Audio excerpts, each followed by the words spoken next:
Well, welcome to all you people out there in cyberspace or wherever you might be, and to the second of the Putney virtual meetings, Putney Music's virtual meetings. And I should perhaps say good morning to you because it's actually the morning of November the 5th, bonfire night today, and the first day of the latest lockdown. Anyway, I'm Peter Avis and I'm here at home in New Malden at the house I share with Andrew Keener, my fellow programme secretary of Putney Music. And we have on the line, so to speak, down in the Cotswolds, our guest speaker for today, Brian Kay. And so I'd like to welcome him, and he'd like to say hello to you. And then we can start talking about his life and work. One of the things he wanted to do if he'd come to Putney in the flesh would be to bring his book, which he's recently written. You'll see more of this later, but this is the book. And I'm going to ask him a bit about that first, because he calls it Music, My Life. And then he puts underneath a Gallimaufry of Musical Memories. So I had to look that up, of course, in my dictionary. Why did you choose that wonderful phrase, Brian? Oh, it's just one of those words that I rather like. And it means that everybody who looks at the book in a shop or buys one and takes it home almost certainly has to look it up. And they'll get a rather unpleasant surprise with it, because all it really is a posh word for jumble, or a medley, or a mélange, whatever you like to call it. It's just a word I like. There's no sinister undertone at all. That's exactly that's what it's there for. And if that tickles anyone's fancy and makes them buy a book, then so much the better. Yeah, I'm sure it will. I looked it up in the Oxford Complete Dictionary, a compact Oxford Dictionary, and I have a confused jumble, which I didn't think that was what it was, a ridiculous medley, a promiscuous assemblage, and finally, a man of many accomplishments. Now, I think that's the one that we should home in on, because you have many accomplishments. And You're very kind to say so. You're very kind to say so. That's not what I had it in there for, but there it is, and that's the way it's going to stay. That's excellent, anyway. So I'm welcoming all the members of Putney Music who have tuned in, and anybody else who's found it or has been sent the link, and hoping that they might become proper members of Putney Music when we all get back together again. And thank Oscar Torres, who's our master of ceremonies for today, who's playing with all the equipment and getting it all to work. Now, let's go back. We've got a sort of like a desert island set of music from Brian, and the first one relates to King's College, Cambridge. So perhaps we'll just start with talking about that, Brian. You became a choral scholar at Cambridge, and you had an audition with Sir David Wilcox, which I think was rather entertaining. Well, I was at a Methodist school in Colwyn Bay in North Wales, boarding school, and my director of music there had been a choral scholar at King's under Boris Ord in the 1930s. Didn't like him very much, didn't like his methods very much, so left after a year and became organ scholar at Trinity Hall. But he was able to inspire us all at school because he was a rugby and cricket blue. He would get the big, hefty rugby boys to do sissy things like singing in the concert choir. And eventually he realized I had the sort of voice that might be suitable for a choir like that at King's College, Cambridge. The whole idea was beyond me completely. The very idea of going to university was not in the forefront of my mind at all.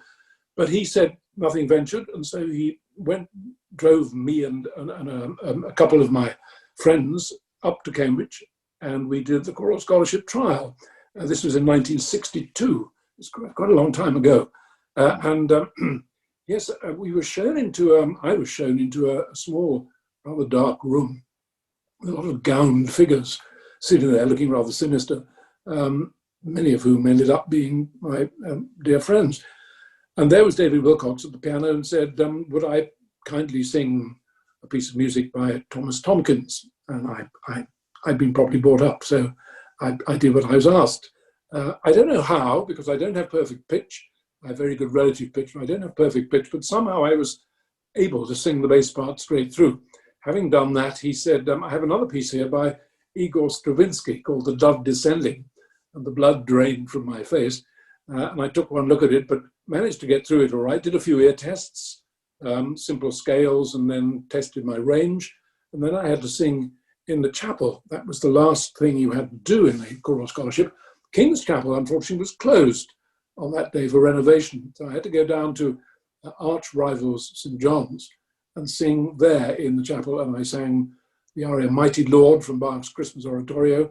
I obviously sang it well enough because I was lucky enough to be awarded that choral scholarship and to start 3 unbelievable years in the choir at King's, singing in that iconic building under one of the finest choral directors in the world. And it was a terrific start to a life in music.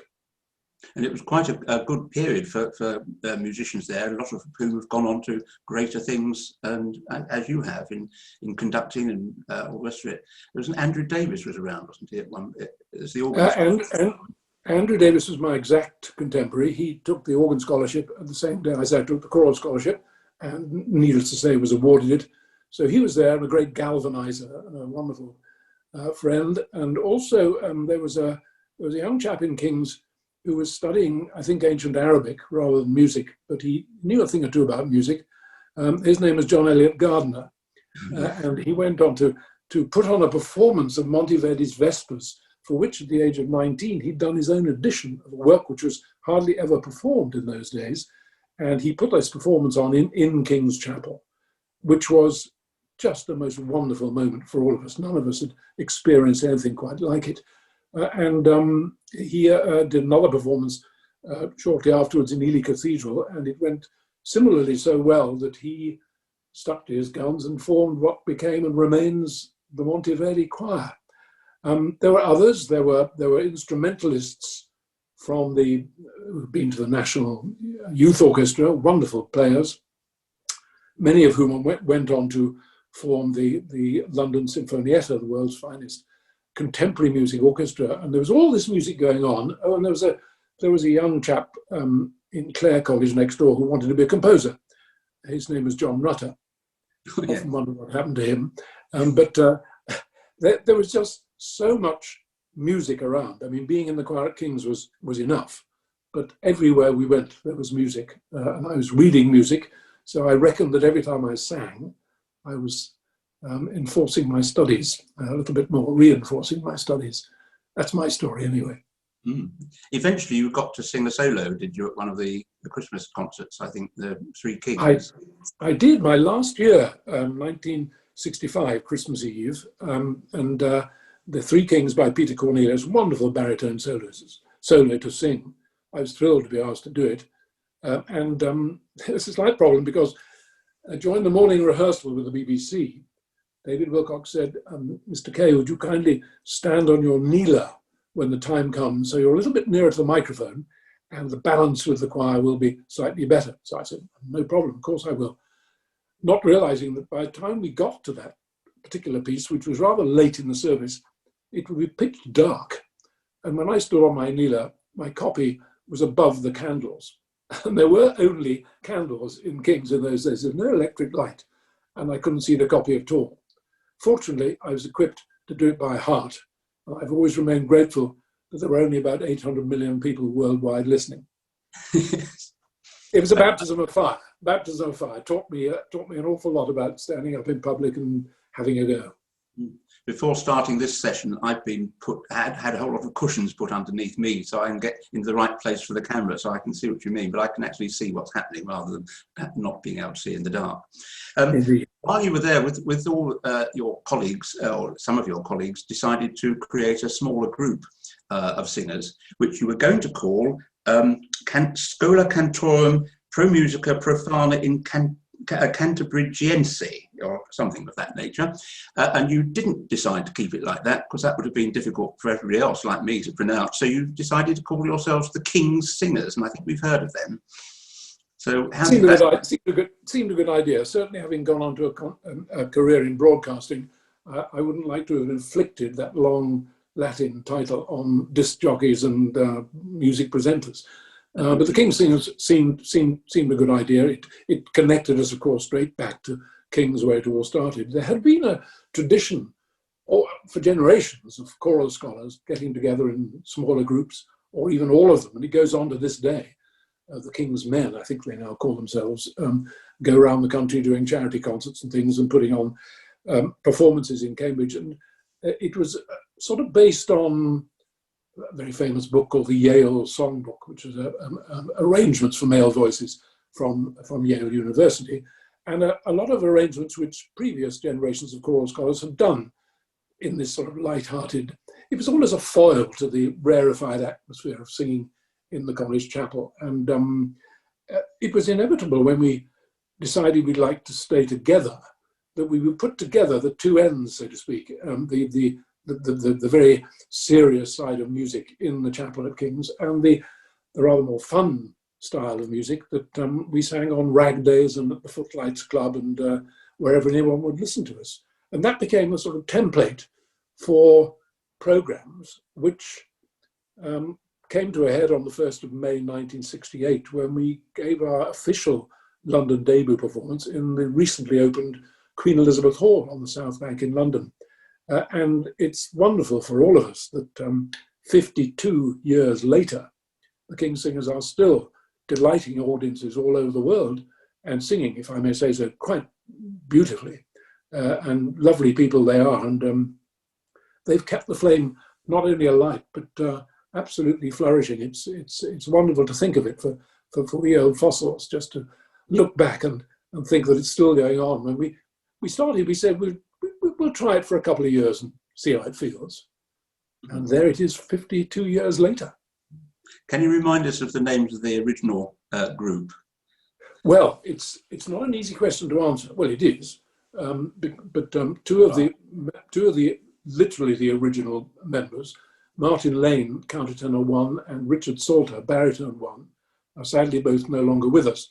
But the lineup that established itself during the 1970s ran down through Nigel Perrin, Alistair Hume, Alistair Thompson, Anthony Holt, Simon Carrington, and Brian Kay. And that was the lineup that existed for 10 whole years until the 10th anniversary concert on the same date, May the 1st, 1978, by which time we'd grown next door to the Royal Festival Hall for a concert to celebrate. And the next day, Alistair Thompson, the tenor, left us, and a movement began whereby one by one members would be replaced, which meant that it stayed fresh and it stayed relatively young.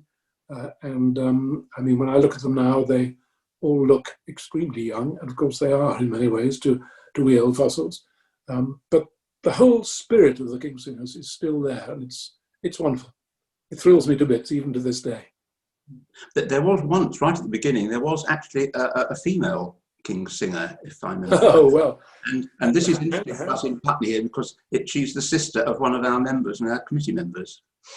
Yes, dear Felicity, Dame Felicity Palmer. Yes, well, we were waiting for Nigel Perrin to come down from King's, because he was that little bit younger than we were. And we knew her well through being fellow session singers, professional session singers. And we asked if she'd like to join us. And she sang with us for, I think, about 4 or 5 months. And it was wonderful to have her on the top line. It would sound pretty amazing now when you think what an incredible career she's had and what a wonderful voice she has. But she blended in really well, and we had a lot of fun. She was a soprano then? She was a soprano then? She was a soprano then, rather than a mezzo? She sang as soprano, but basically she was singing, and of course she became a mezzo, but she was very comfortable on what was the top alto line of the King's Singers, which is generally a fairly high line. And all the arrangements that we've sung over the years have put great demands on the leading countertenors, pretty great demands on bottom bass too, because I was actually a light baritone, but nobody else would go down the bottom. So I said I'd have a go and developed as many bottom notes as I could. Couldn't do them now, I couldn't sing a thing anymore, but it's a long time ago. While we're still in King's, let's have some music from there. You've chosen a movement from Vaughan Williams' wonderful Massive G minor, conducted by your mentor, Dave Wilcox. Why particularly this mass? It's just a wonderful piece of music, and the Kyrie, which I've chosen, is short and sweet. I was lucky enough to be singing on that particular recording 53 years ago, and it still sounds wonderfully fresh today. And the point about it is that the moment I hear that music, I'm right back in the candlelit womb of King's Chapel. Wonderful. So let's hear that now then, shall we?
That was the Kyrie from Vaughan Williams' Massive G minor with the King's College Choir, Cambridge, conducted by Sir David Wilcox.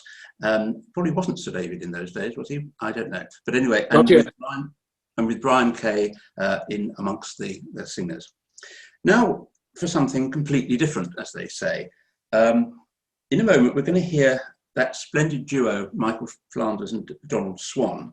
But why are we going to do that, I wonder? I know from my point of view, I mean, we've all probably got our own favourite song of theirs. Mine's Slow Train. It always brings a lump to my throat, that one, the one they wrote after Beeching had taken away all our railways. But you've chosen another one. But can you tell us your connection with Donald Swann? Yes, when I was at boarding school, I came back from the school holidays one time, and my parents had been to see At the Drop of a Hat with Flanders and Swann and bought the LP. And I sat down and listened to it, I tell you, several times a day, every day of my school holidays, until I knew every word, every note, and every comic gesture, and the whole package was very familiar to me.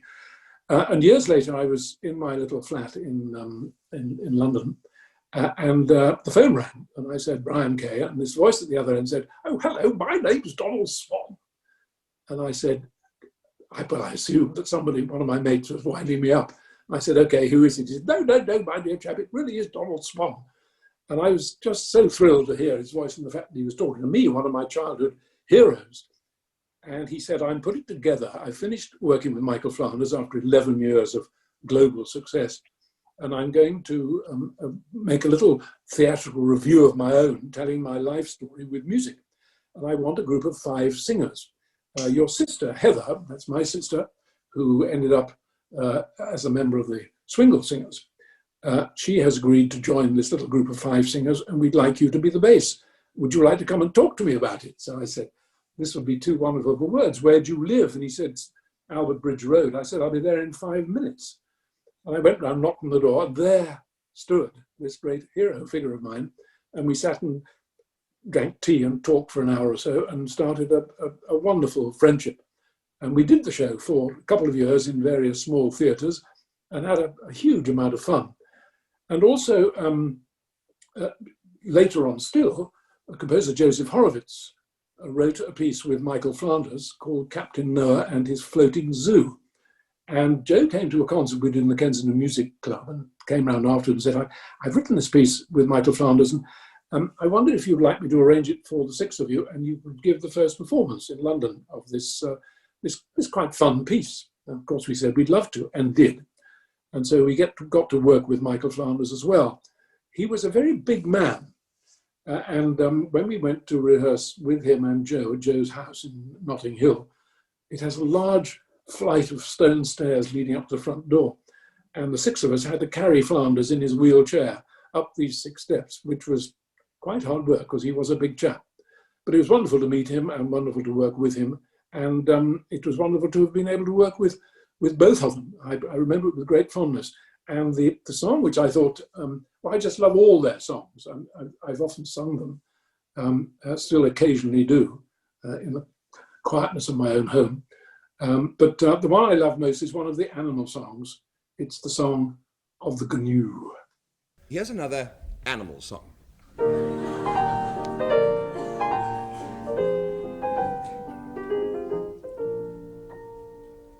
A year ago, last Thursday, I was strolling in the zoo when I met a man who thought he knew the lot. He was laying down the law about the habits of baboons, of the number of quills a porcupine has got. So I asked him, "What's that creature there?" He answered, "It's a helk." I might have gone on thinking that was true, if the animal in question hadn't put that chap to shame and remarked, "I ain't a helk, I'm a GNU. I'm a GNU, I'm a GNU, the nicest work of good nature in the zoo. I'm a GNU, how do you do? You really ought to know wahoo's wahoo. I'm a GNU, spelt GNU. I'm not a camel or a kangaroo. So let me introduce, I'm neither man or moose. So GNU, GNU, GNU, I'm a GNU.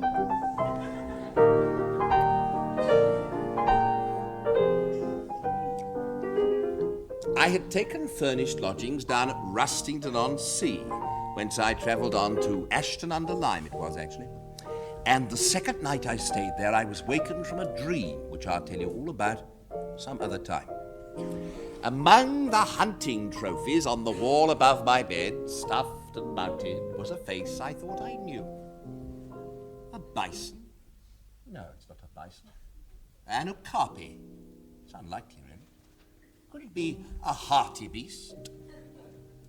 Then I seemed to hear a voice. I'm a gnu. I'm a gnu. Another gnu. I wish I could gnash my teeth at you. I'm a gnu. How do you do? You really ought to know wahoo's wahoo. I'm a gnu, spelled G-N-U. Call me bison or a copy and I'll sue. Nor am I in the least like that dreadful hearty beast. Oh, gno, gno, gno. Gno, gno, gno, I'm a gno. Gno, gno, gno. I'm a gno.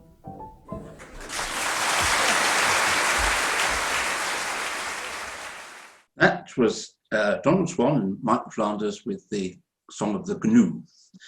Now, going back to the King's Singers, well, we hadn't really left them yet. You had lots of arrangements made for you. You just said that with Joseph Horowitz. And Gordon Langford was one of your chief arrangers, was he, at the time? He did a lot of work for you? Gordon was the man I've often credited with actually creating the sound of the King's Singers as we know it. I told you that we were basing our repertoire on the Yale Songbook and arrangements we'd inherited from previous generations of choral scholars, and we were looking around for something which would just make us sound different. The point about the group was the combination of voices. 2 countertenors, 1 tenor, 2 baritones, and 1 bass. And that combination has not existed before. Plenty of male voice groups, but not with 2 countertenors on the top. And we were touting around trying to find people who would do arrangements that would capitalize on that list of voices. And we were rehearsing one day, just singing through a few things, and a knock came at the door. It's as simple as this. And a courier came in from Chandos Music and said, we've got this chap on our books called Gordon Langford. He's heard you on the radio. He rather likes what you do, and he's done an arrangement for you of a song, a folk song, called Blow Away the Morning Dew. And he wonders if you would mind singing it through. Would we mind? We sang it straight through, and we said, that is it. That is literally what we've been looking for. He encapsulated in this arrangement, as you will hear, the blend of the voices, the distribution of the voices, and also he recognized that we had a corporate sense of humor. Grew mainly from being such old friends and having spent so much of our lives already together. And he caught that so brilliantly in dozens of arrangements. I mean, was it all right? He wanted to know if it was a good enough arrangement. Was it ever? And we went on and singing it and dozens of his other arrangements, and they became the backbone of our light-hearted part of the repertoire. This one I still love and still makes me laugh. Let's hear it now then. Thank you. There was a farmer's son, kept sheep all on the hill, and he went out one May morning to see what he could kill, singing, blow away the morning dew, the dew and the dew, blow away the morning dew, how sweet the winds do blow. He looked high and low, he cast an underlow, and then he saw a pretty maid beside the watery brook. He spied a pretty maid, and sing, blow away the morning dew, blow away the morning dew and the dew. Oh, blow away the morning dew, how sweet the winds do blow away. Oh, blow away, oh, blow away, oh, blow away. If you come to my father's house, which is wooded all around, then you shall have a kiss from me and 20,000 pounds. 20,000 pounds, wow! Singing, blow away the morning dew, the dew and the dew. Let's sing, blow away the morning dew, how sweet the winds do blow. He mounted on a milk white steed, and so likewise did she. And then they rode along the lane, so gallant, swift and free, and sing, blow away the morning dew, away the dew, and the dew, away the dew, away the dew. But when they came to her father's house, so nimble she popped in, and said, there is a fool without, and here's a maid within. Singing, blow away, blow away, blow away, blow away the morning dew, oh, blow away the morning dew. How sweet, how sweet, how sweet the winds do blow, blow away the morning dew.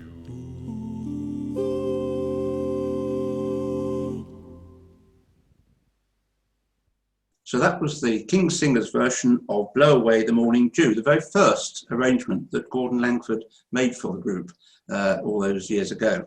I noticed in your book, which of course we have to see every now and again to make sure everybody knows how to find it and go and buy it. Later on, he did a compilation of TV jingles, commercial jingles, did he? When you ended up having to sing about Tetley's tea. Well, yes, this was when I was chorus master of the Huddersfield Chorus Society, that great northern choir. And it happened to be in 1986, the 150th anniversary of the founding of the choir. And Yorkshire Television put on a huge blockbusting programme in Ripon Cathedral. Oh, no, it wasn't that one, my mistake. They did do the one in Ripon Cathedral. They had also done one in Huddersfield Town Hall as a special celebration of the 150 years. And Gordon Langford, being such an old friend and such a brilliant arranger, I suggested him to do this arrangement of putting together some of the best known television jingles at the time. And yes, I was rather surprised in the middle of it. He said, Tetley's make good tea bags. And I think the bases of the Huddersfield Chorus Society in particular rather associate Tetley's with something else. Ah, yes. Anyway, we're coming, before we leave the King's Singers altogether, one thing I was going to ask, when you were together in the beginning, did you have a sort of a conductor amongst you? Did like a string quartet where the leader would probably lead things in, or the viola player if it was their turn? Did any of you, did you do like in a college choir and sort of somebody giving the beat? Basically, we were 6 conductors, all Yes. chiefs and no Indians, as they say. And occasionally one or other would just give a little bit of help by some of the more difficult pieces. I think most particularly of a piece that was written for us by the Polish composer Penderecki, which was virtually unsingable, and I can still show you the scars, having sung it many times. And that needed a little bit of help just to keep some basic beat going. But no, I think what made it special, certainly for us, was that we learned how to take a breath and sing all together. We never had to look at each other, sick of the sight of each other after all those years and all those concerts. But we never had to look at each other. We just breathed in and breathed and sang out. And that was basically how the thing worked. It sounds easy, but it's not. And it takes years and years of practice, which we were lucky to be able to do. And we wouldn't have had it any other way. But several of you did, in fact, become conductors in your own right later on. Nigel Perry, and I wrote some notes once for a recording of him with the Bath Camerata and some very interesting sort of part songs and so on. But so there was obviously a conductors trying to burst out of you all. Well, yes, it's not only Nigel. Nigel and Simon Carrington and myself, and later on Jeremy Jackman, who took over from Simon.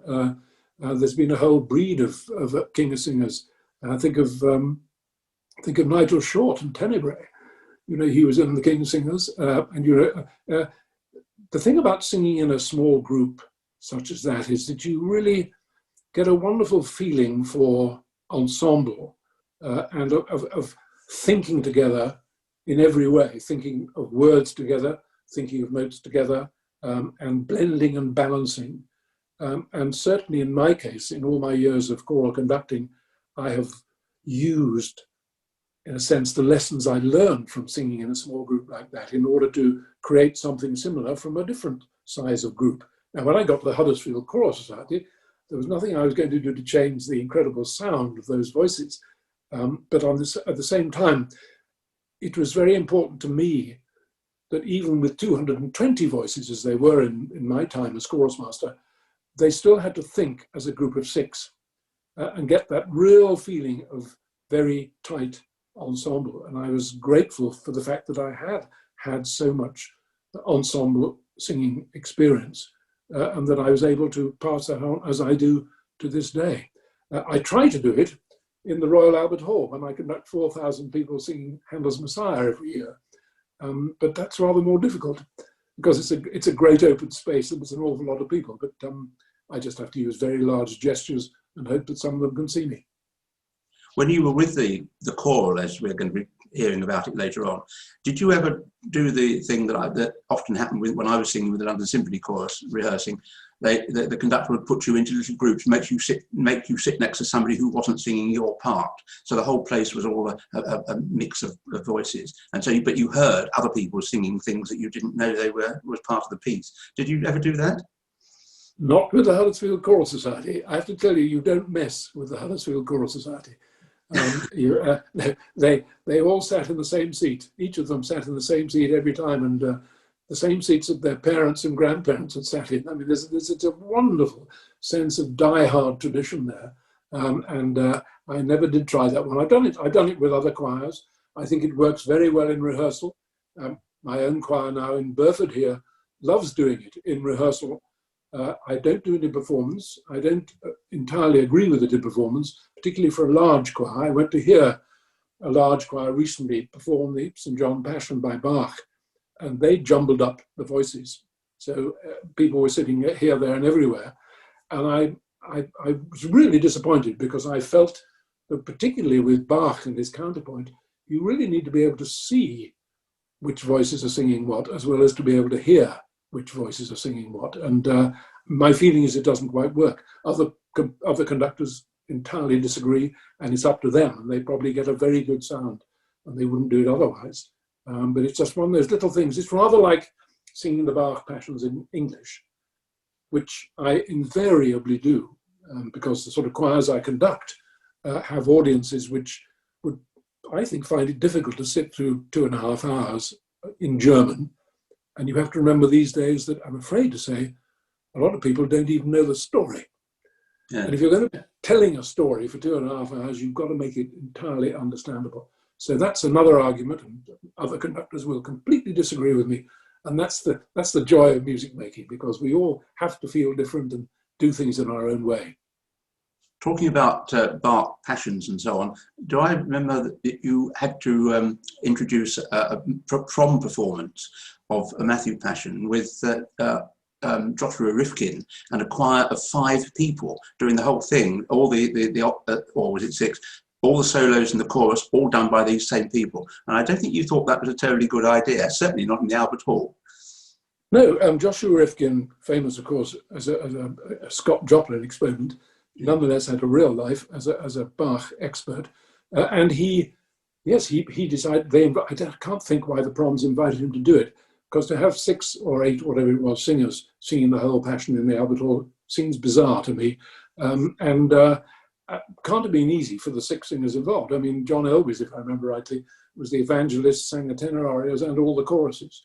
I mean, it's a huge ask for anybody. And in an intimate situation, I can see the sense behind doing it, and it would be very effective. But in the wide open space of the Albert Hall, it didn't seem to me to work. Mind you, I was not in best form, because the previous day I conducted a fireworks concert in Cheshire, and I got back terribly late to London after the concert, only to get up very early in the morning to present my 3.25-hour Brian Kay's Sunday Morning on BBC Radio 3 from the Albert Hall in the morning, then have a bit of lunch, then introduce the entire St. Matthew Passion, then drive all the way back home again. It was a heavy day's work. I don't think it quite worked, but I'm sure there were those again who would disagree and would like to hear it in that form. Right, now we are going to have another piece soon that isn't by Bach, it's by Handel, but we must find out why we're having this and who is taking part, because this is a rather more intimate arrangement with somebody singing who is not a king's singer, but is actually Brian Kay's wife. Indeed. The thing about traveling with the King's Singers all around the world, and I did 2,000 concerts with them worldwide over nearly 15 years, it takes its toll, even on young people, and it certainly takes its toll on relationships. But when I left the King's Singers in 1982, heavens, that's nearly 40 years ago, I was lucky enough to be asked to sing in a small group for Simon Rattle, who was conducting or organising the Summer South Bank Festival in London, on the South Bank, obviously. And he wanted a small group of singers, typical sort of Rattle idea, to perform all 65 madrigals by John Wilby and the complete unaccompanied choral music of Francis Poulenc. Who else but Simon Rattle could come up with an idea like that? He asked Terry Edwards, an old session singing friend who went on to be chorus master of Covent Garden, and a man at 6'9" you don't argue with. He invited me to come and sing in this with him. Actually, what he said was, because he was a great bass himself, he said, "You spent the last 15 years singing bass parts that are too low for you. Would you like to come and sing some baritone parts, which are probably too high for you?" Well, with an invitation and an offer like that, how could I say no? And I turned up very early at the first rehearsal, wondering who my colleagues were going to be, because I'd been out of the session singing business for rather a long time because of my work with the King's Singers. And I turned up, and there was one other rather punctilious singer who turned up good and early, of whom I had not heard, a young soprano called Gillian Fisher. And we were introduced, and we spent the next couple of weeks doing these programs for Simon Rattle. I think it was about 7 or 8 months later, we were married. And so began a lovely period for me, because having left the King's Singers and hoping to have a career as a broadcaster, I was basically out of work. Gillian was then, I've always called her Gilly. Gilly was then singing all over the world as one of our leading Baroque sopranos. And I was a kept man, which suited me fine. I wish I could turn the clock back. But she's long since retired, of course, but she had the most beautiful voice. I just, as you set this up as a sort of Desert Island Discs thing, I couldn't live on a desert island without her. And here she is singing, well, that wonderful aria made most famous and most popular by Kira Takano at the royal wedding all those years ago, Let the Bright Seraphim, with Robert King and the King's Consort.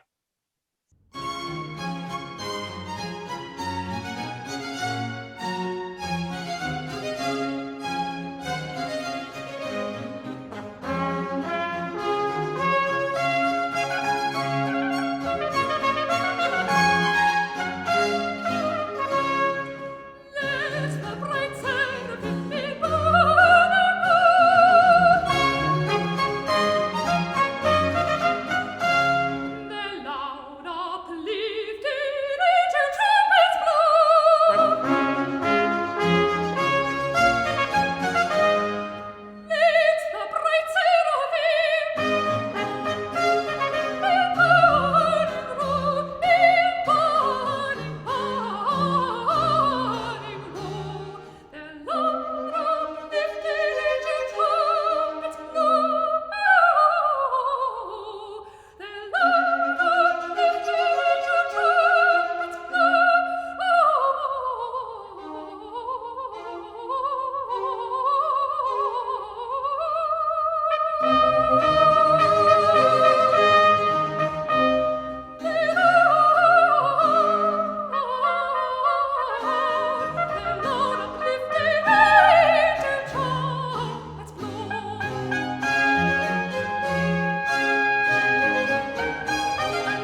That was Let the Bright Seraphim from Handel's oratorio Samson, sung by Gillian Fisher, Mrs. K, she now is, and the King's Consort with Robert King. Didn't you and Gilly have the same singing teacher at one stage, John Carroll Case? Not at the same time, but we did indeed. The choral scholars at King's in the 60s all had free singing lessons with John Carroll Case. That was part of the deal. John was then one of the most popular oratorio baritones on the circuit, and had been a choral scholar at King's himself, so he knew the form and he knew what we were like, and he knew how to there was always a problem there because he wanted us to develop our voices. Of course, David Wilcox didn't really want us to develop our voices. He wanted us to remain good choristers, good choral scholars, good blending voices, sublimating our character and personality, and singing like good choir members. But it was still very helpful to us to have that sort of professional input from a real singer. And several years later, when Gillian ended up at the Royal College of Music, they gave her the opportunity to have lessons with John Carroll Case as well, which was lovely. So we had that. We also had that link between us. He was the most wonderful singer and such perfect diction. I always remember I sang in choirs with him as a soloist for a long time ago. But anyway, that's a lovely connection. I hope Gillian, when she sang that Let the Bright Seraphim for the recording, wasn't wearing a peculiar turquoise hat like Kiriti Kanoa had done at the wedding. I saw it on the screen earlier on, and there she is with this hat, and Sir David Wilcox conducting as if she wasn't there, sort of beside her, and not wearing a funny hat. Now, another aspect of Brian Kay's life has been an interest in light music, particularly British light music. And although the composer of this isn't quite as British as some of the other British composers, because he was Canadian, but we have a piece now, The Westminster Waltz by Robert Farnon, and we'll find out why after we've heard it.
That was The Westminster Waltz by Robert Farnon, played by the Royal Philharmonic Orchestra and conducted by Barry Wordsworth. And the producer of the recording was, in fact, Andrew Keener, who told you all about recording last time with Andrew Neil. And when it first came out on RPO own label, I wrote the notes for it, but then they disappeared when it went on to Warner Classics. So I'm so afraid my connection with that's gone. Now, Brian has a love of light music and has done a lot of broadcasting about light music with Friday night is music night, Brian Kay's light program and so on. So this is presumably representing that period of or those periods of your life. Yes, the next chapter, I suppose, in my life really was my association with the BBC. And that all started because one of the last concerts I did with the King's Singers was at Cheltenham Festival. Cheltenham Festival had commissioned 7 Deadly Sins from 7 different composers for us. The last of which was written by the wonderful Willie Rushton, wrote the words, and great TV and film composer Carl Davis wrote the music. And it was a kind of Victorian melodrama, sort of spoof. Great fun. But the whole thing started with me off stage breathing into a microphone in a sort of cod third program voice. And during the interval of the program, the producer who was recording it for the World Service of the BBC said, "I gather you're leaving the King's Singers. You gave a very, what are you going to do?" I said, I don't know. I just don't want to be a King's Singer anymore. He said, "You gave a very good impression of a third program announcer. Have you ever thought of becoming one?" And I said, "Well, I'll try anything." And he says, "As it happens, all the programs from the Cheltenham Festival, the World Service, we've not yet found anyone to present them. Would you like to do it?" Next week, I was in studio with a script presenting programs for the World Service. And he then got in touch with Radio 3, and they had a program called Mainly for Pleasure, which is a pretty idiotic title for a program, but there we are. And it was freelance presenters coming in, choosing their own music and presenting a program. And they asked me to do a few of those. And so started 25 years of non-stop music presenting for BBC Radio 3 and also for Radio 2 and Radio 4. It was a wonderful way to spend the next quarter century of my life. And the most important program, I suppose, that I did was actually called Brian Kay's Sunday Morning. It ran for 3¼ hours every Sunday, and a live program, which I basically did all on my own, with a technical help, but as often as not without a producer, just standing there and sitting there and playing through a list of pieces that I liked. I asked controller Nicholas Kennan what sort of music he wanted in this 3¼ hour program. He said, "Anything you like listening to on a Sunday morning." Well, it was a wonderful opportunity. And when that finally came to an end, for some reason, as yet never explained to me, the controller then, Roger Wright, invited me to replace it with a program called Brian Kay's Light Program. Roger had always liked light music, as had I. And I was delighted for the opportunity because it's a much neglected and much looked down upon by certainly Radio 3 listeners kind of music.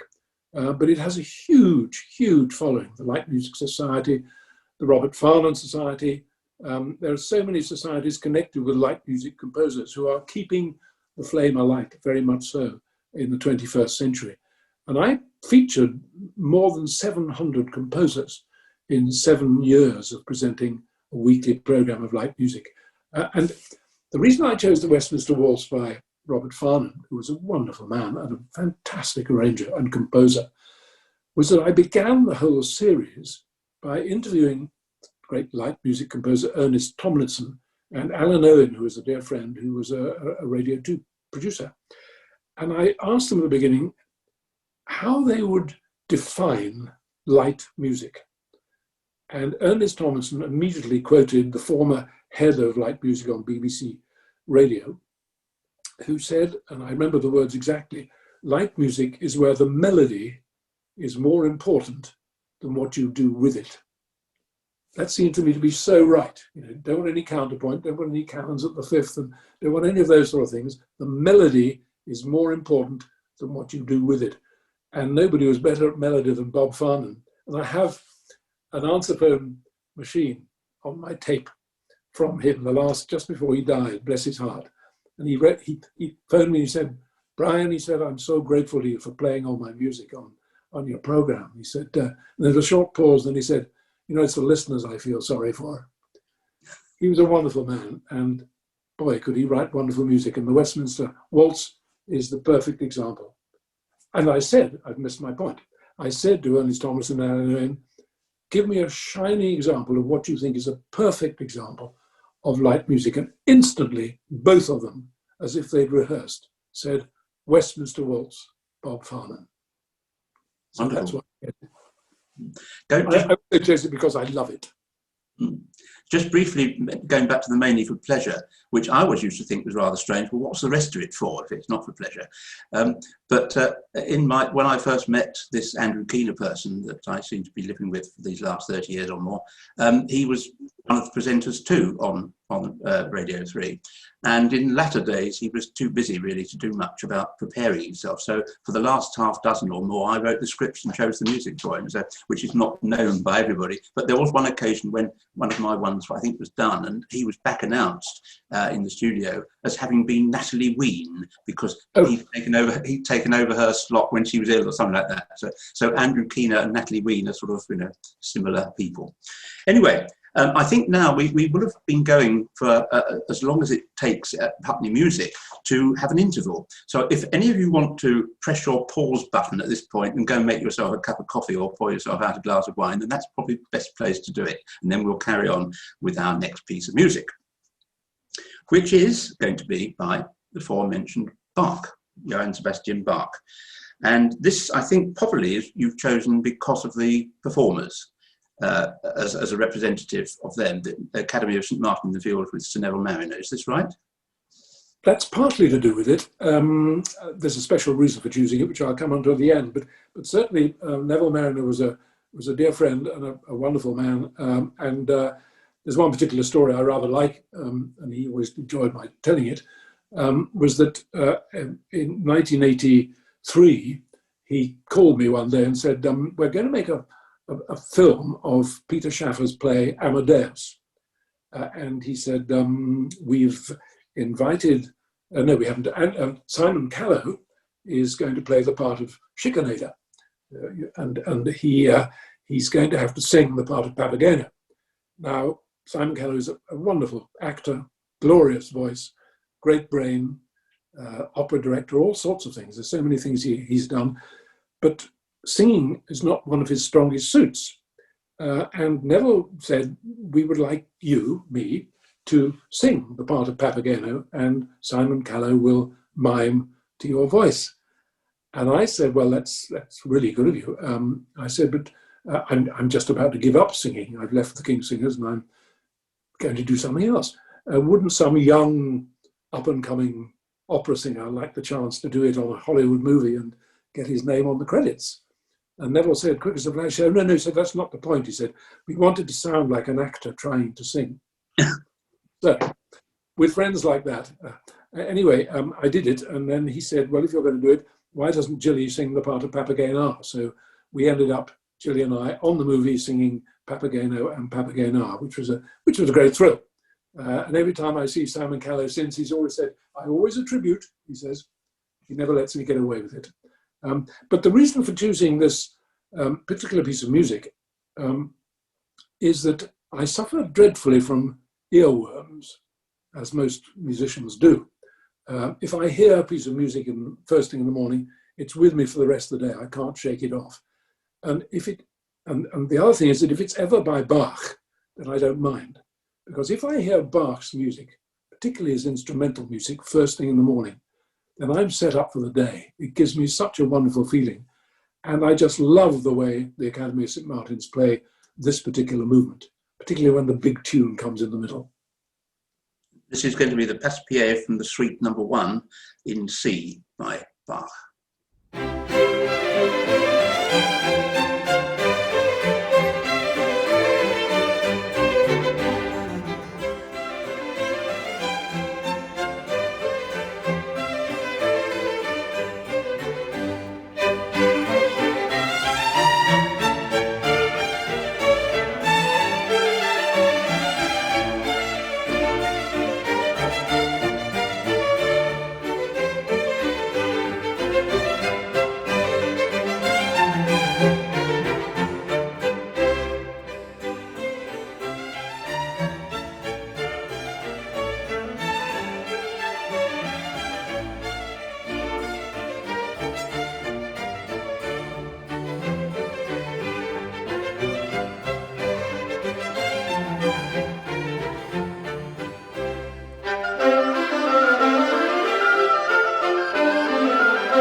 So after the I said it right last time, Passepied from Suite Number 1 by Bach, we now move on to another one of your friends and colleagues that has been very important to you.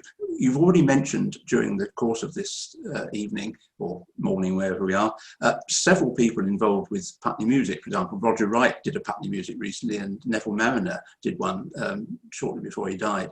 And so they're coming thick and fast. This next one, the next person we're going to meet also is a great, you introduced, I think, and is a great friend of Ian Partridge and his wife Anne, who are also very much involved with Putney music. And this is going to be George Shearing. Would you like to tell us about how you came across George Shearing? It was back in about 1980, I would think, and the Kingsingers were doing a concert in the Metropolitan Museum in New York. And we did an entire program, I think, of 16th century Spanish Renaissance music. Not a usual thing for us to do. But in the interval, our American agent came around and said, "Oh, I thought you'd like to know that George Shearing is in the audience with his wife." And I said, "Oh, I'd love to meet him, you know." And so afterwards, he introduced me to George and his wife Ellie, and we just got on straight away. It was one of those wonderful moments, kind of love at first sight, I suppose. And we chatted away for a while, and then eventually, Ellie said to me, "Where do you live in England?" I said, "We live in the Cotswolds." She said, "Do I have a story for you?" I actually told this story on George's This Is Your Life years later. And I said, "What's that?" She said, "When we were recently planning a tour for George around Europe, he kept ringing up with, you know, I've got the Albert Hall in London, I've got Ronnie Scott's, and I've got the Music Verein in Vienna, and so on." And every time he said that, George would say, "I hope you'll leave time for us to visit the Cotswolds."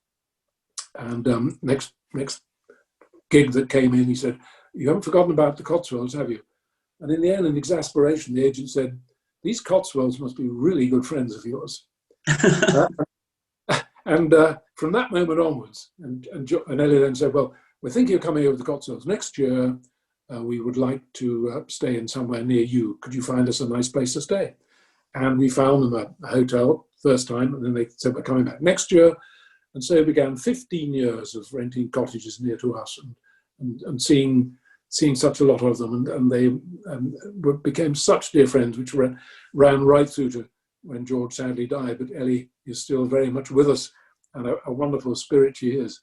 But he was a huge amount of fun to be with.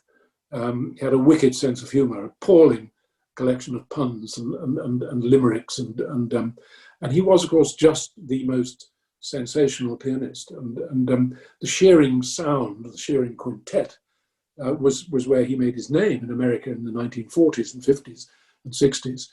But when the quintet disbanded, then I think he came into his own, because when he played on his own with a double bass player, or just on his own with his piano, that's when his true genius shone forth, because he had a wonderful mind and a wonderful brain and a wonderful touch on the piano.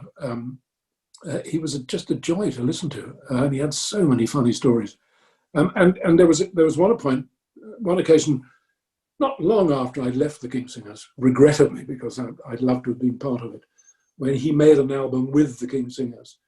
And for them to spend days in a studio with one of the great jazz musicians of our time was a terrific eye-opener for them. I mean, we've been brought up in the rarefied atmosphere of the choir stalls of King's College, Cambridge. Jazz was a little bit far from us, and to be able to pick it up from a leading expert was a wonderful thing to have done. And he went on to do a concert for me, for example, I was conductor for a while, the Cheltenham Bach Choir, a marvellous choir, and I persuaded him to do a charity concert with us. And he came to work with the choir on a set of Shakespeare settings which he had written, which are terrific, and I recommend it to any choir. His setting of Who is Sylvia for four-part choir and piano is, well, it's as good as Schubert, frankly. And I'll get into real trouble for saying that, but it's wonderful. And he agreed to come and do a concert with us. And he got to a rehearsal, and choir was a bit tense because he's a big star. and we started the rehearsal, getting through his pieces, and I said to him at one point, George, you're playing things that aren't quite in the score here. Should I be worrying about that? And dear old George, blind from birth, quick as a flash, said, Brian, I've never been any good at sight reading. And of course, everybody laughed and just had to and the tension was broken, and we all got along like a house on fire. He was a great, wonderful man, and this arrangement, I think, of I Got Rhythm by George Gershwin is, I think, one of the King's Singer's finest moments.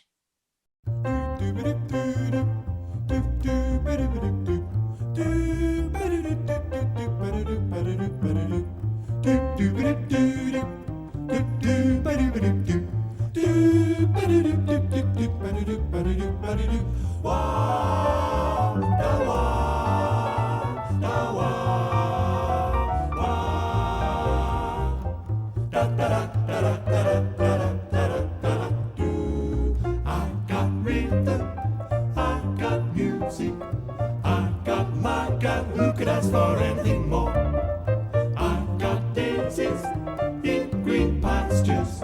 I got my cat. Who could ask for anything more? Old man trouble, I don't mind him.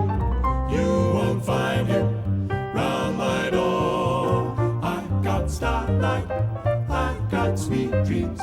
I got my cat. Who could ask for anything more? Who could ask for anything more?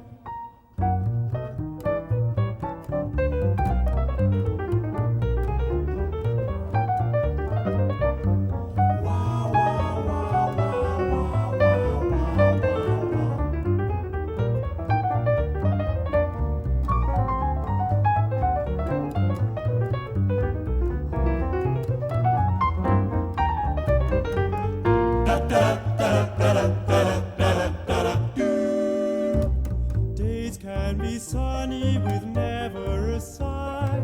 Don't need what money can buy. Birds in the trees sing their day full of song. Why shouldn't we sing along? I'm chipper all the day, happy with my lot. How do I get that way? Look at what I've got. I've got rhythm, I've got music, I've got my God. Who could ask for anything more? I've got daisies in green pastures. I've got my God. Who could ask for anything more? All my trouble, I don't mind him. You won't find him round my door. I've got starlight, I've got sweet dreams. I've got my God. Who could ask for anything more? Who could ask for anything more?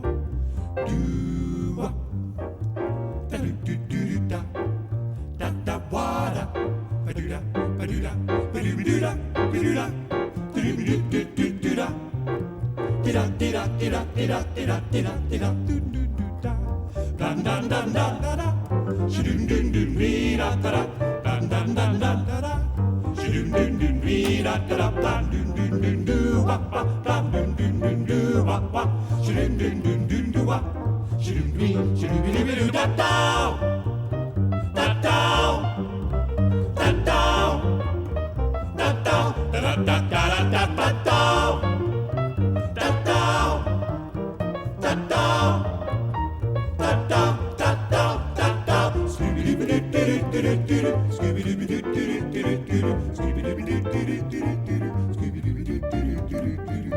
I've got rhythm, I've got music, I've got my God. Who could ask for anything more? Who could ask for anything more?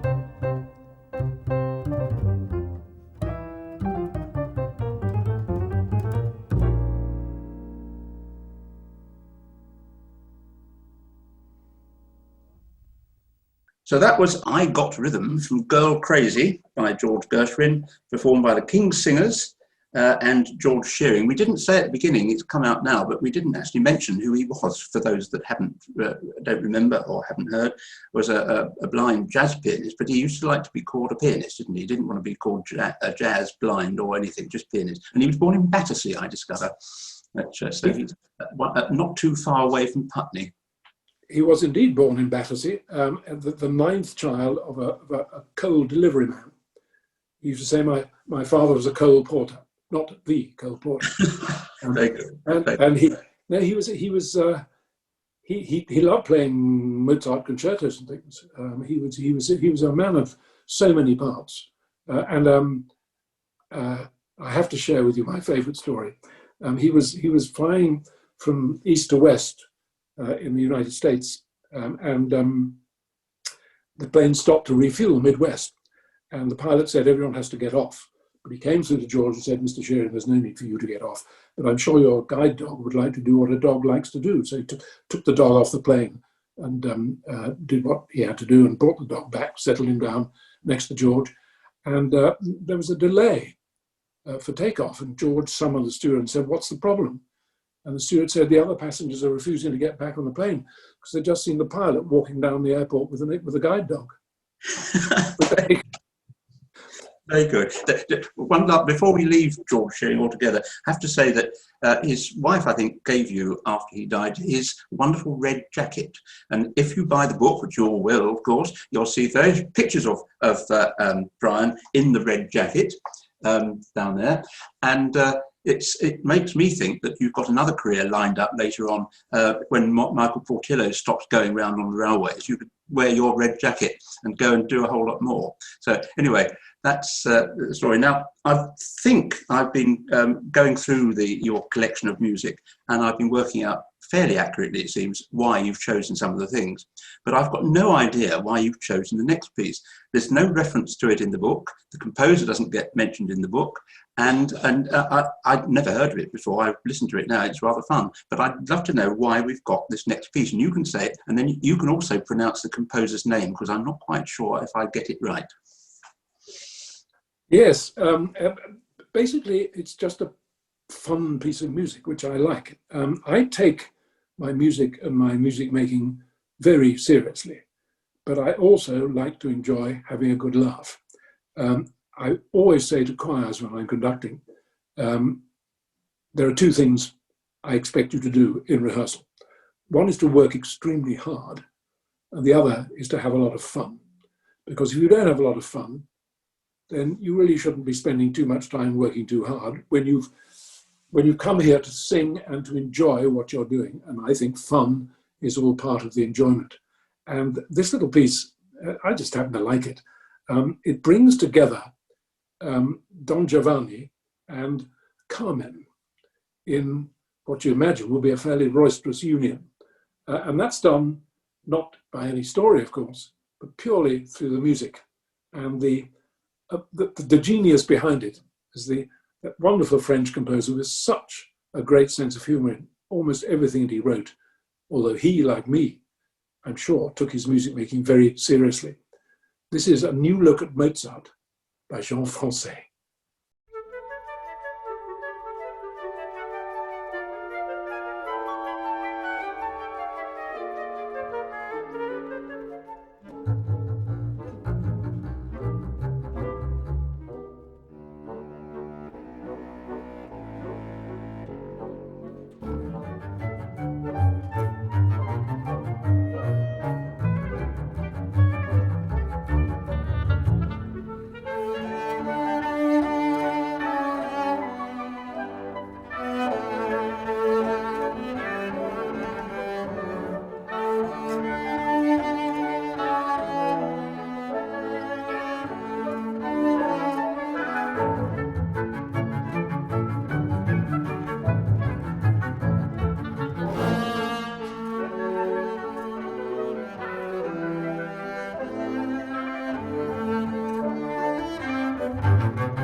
Thank you, that's a wonderful piece. I was never quite sure whether you should pronounce the X on the end of the composer's name, like you pronounce Boulez with a Z and that sort of thing, but I'm glad I've heard you say it, so there we are. That was the Mozart New Look, a little fantasy for double bass and wind instruments of the Serenade from Don Giovanni, played by the Blaser Ensemble of Mainz, I think.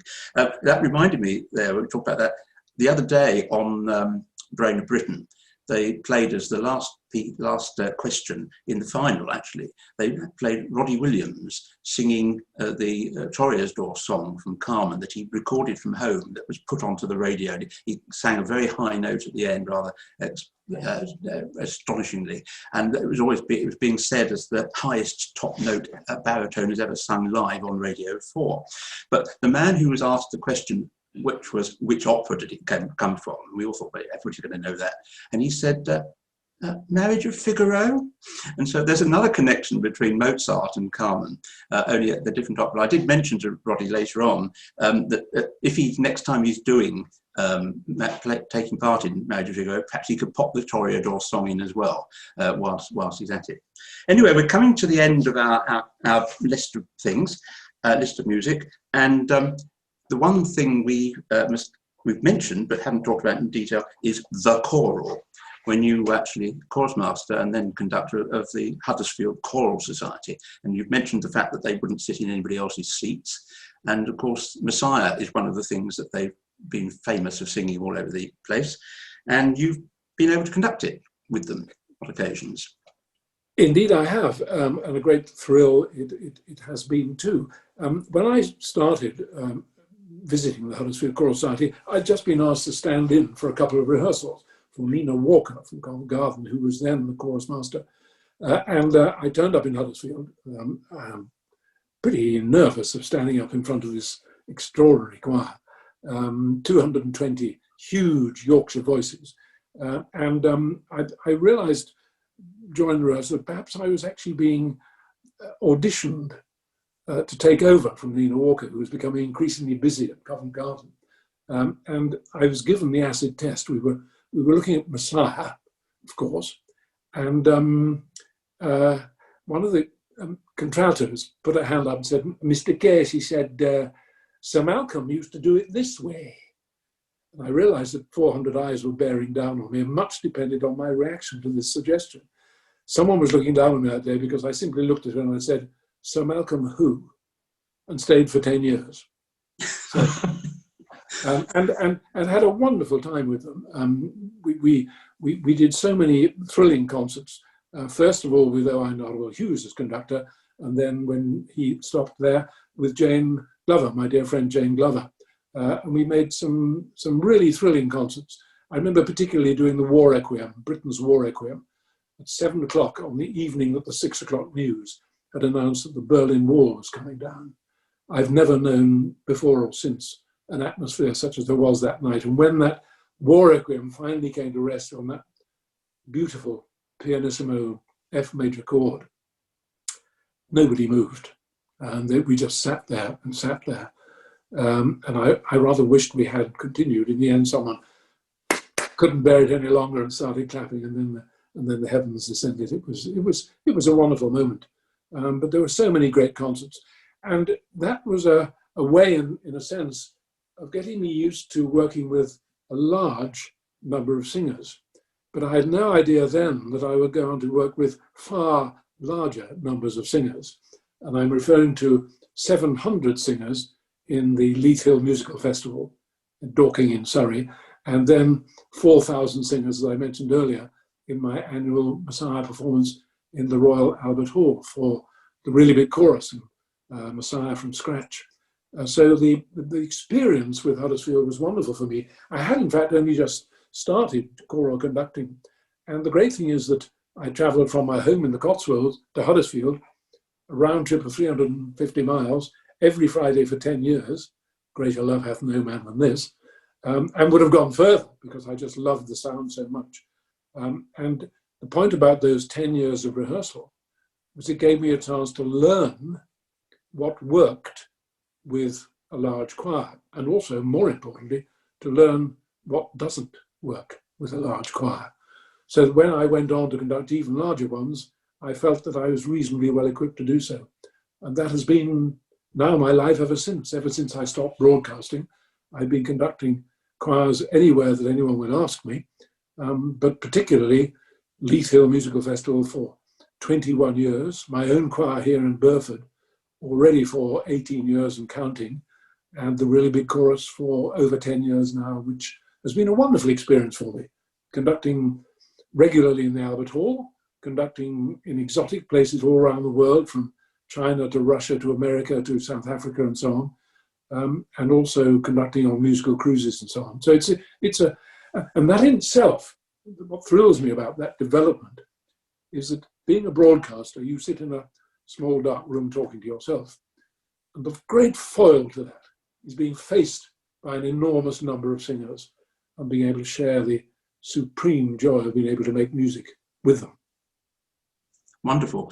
We are going to hear a performance of the famous, I think people have heard of it, the Hallelujah Chorus from the Messiah, or not the Messiah, and sung by the choral from your native Yorkshire. We didn't mention that you're native of Yorkshire, did we? But so you're going back to that. Anyway, and this is going to be Charles McKerris conducting the choral, the Huddersfield Choral Society with the RPO.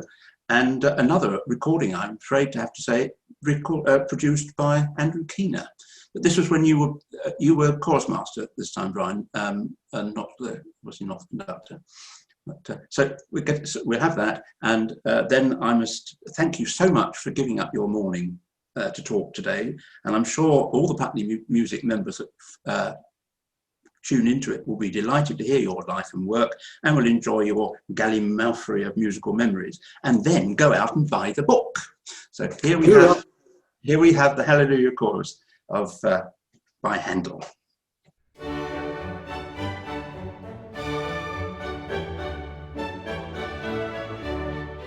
Hallelujah.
That was the Hallelujah Chorus by Handel, but it's the Mozart version, the orchestration by Mozart of the Messiah that was used in that recording by the Huddersfield Choral Society, the RPO, Royal Philharmonic Orchestra, and Sir Charles Mackerras, at which time Brian Kay was its chorus master and Andrew Keener was producing the record.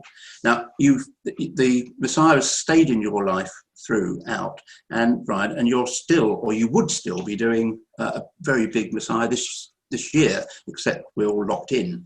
And I don't think you could get 7,000 people in the Albert Hall with social distancing, even if it is a big building. Can you just remind us about this really big chorus and the Messiah from scratch, which you took over in the end from your mentor, Sir David Wilcox?